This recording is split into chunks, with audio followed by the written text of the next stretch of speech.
Hello everyone, Dehancer team here. Today we will talk about film grain and its imitation in digital imaging.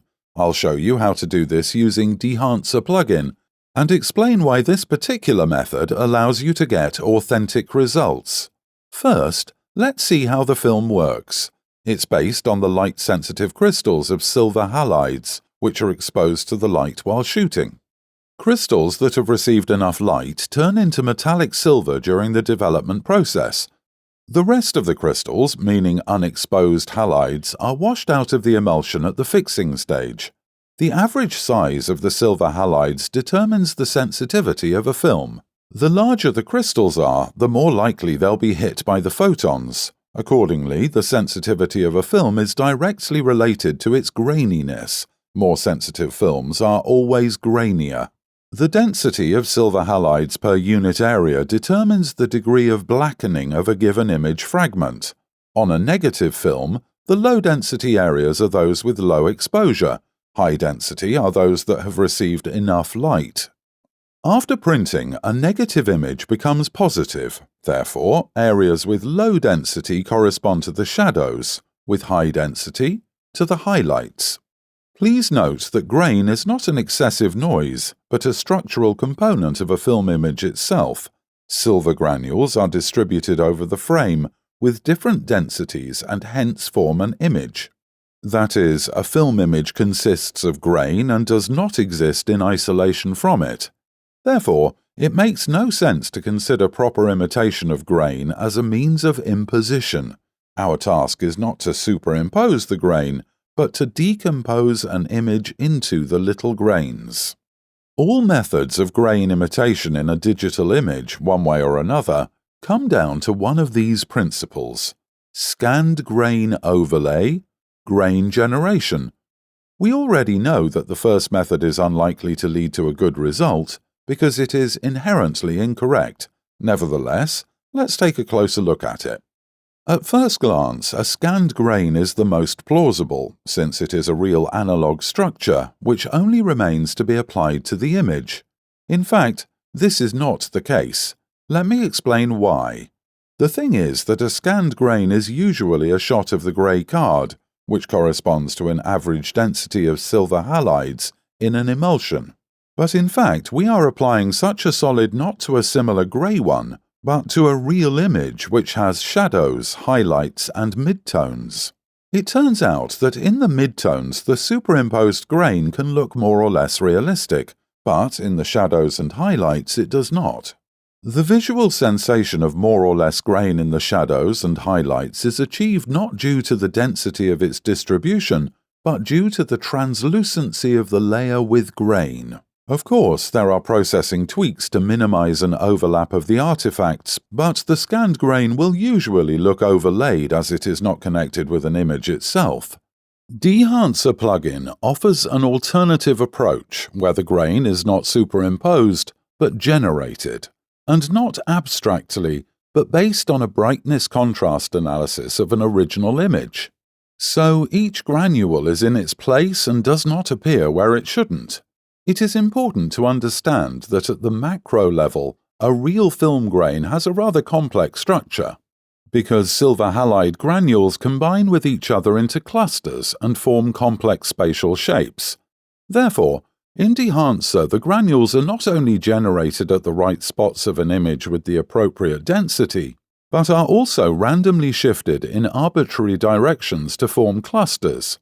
Another important point is that all film emulsions are divided into two types, with traditional crystals and flatter T-shaped crystals, from the word tablet. This emulsion type was invented to obtain a higher light sensitivity using less silver.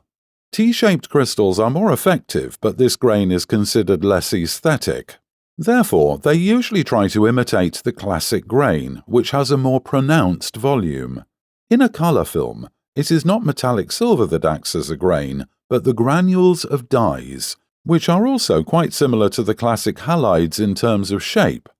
In Dehancer, the grain is not only generated in the right place and has a complex cluster structure, but each granule is rotated in 3D relative to the plane of an emulsion. thereby obtaining a three-dimensional appearance. This is exactly what a real film grain looks like, because an emulsion of film has a thickness, inside which the granules are distributed not only over the plane, but in the volume too. Now let's discuss the presence of grain in the bright highlights and deep shadows. As a rule of thumb, the superimposed grain does not change the black and white points of an image, which is not true. In fact, grain is always present there for several reasons.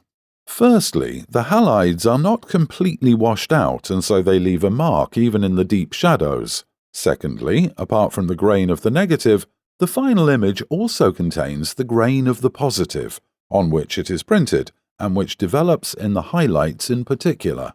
So, Dehancer has generated an analog bulk cluster grain structure based on an original image. What's next? Afterwards, the texture of the original image is superimposed on this structure. That's right, information about the original image is added to the grain structure, not the other way around. Because let me remind you that the image consists of grain rather than grain being superimposed. Let's consider the work of Dehancer plugin with a specific example. Now, we will not discuss in detail the choice of a film profile, settings for the printing parameters, bloom, halation, and other tools. Let's go straight to the grain. The default parameters are as follows. To make it look nicer, I will increase the graininess using the amount parameter.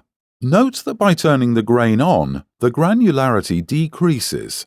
This is because the size of small details cannot be less than the size of silver granules or dyes. Because, let me remind you once again, the image consists of grain. You can control the details with the film resolution parameter.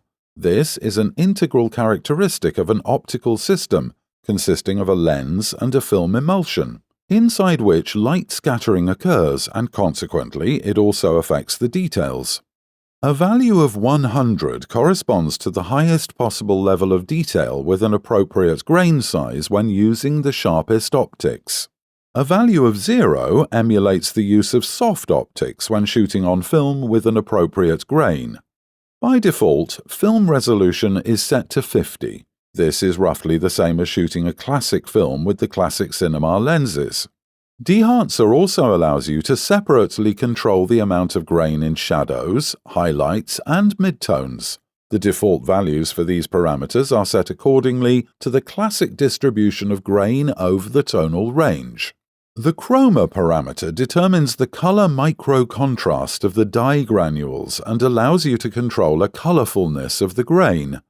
The maximum value corresponds to the maximum saturation of the dyes within the gamut of a selected film. In Dehancer, the grain cannot be richer than the selected film. The minimum chroma value corresponds to a kind of monochrome grain. In this case, the grain changes only the structure of an image and does not introduce natural color micro-distortions. In a real film, the granules of the colored layers of an emulsion cannot be located strictly one over another and hence have the same size and shape. Therefore, when zoomed in, the grain is always colored, but since the overlapping of the granules in the layers is still present, the grain is rarely at its maximum saturation. The classic color factor of grain corresponds to the value 50.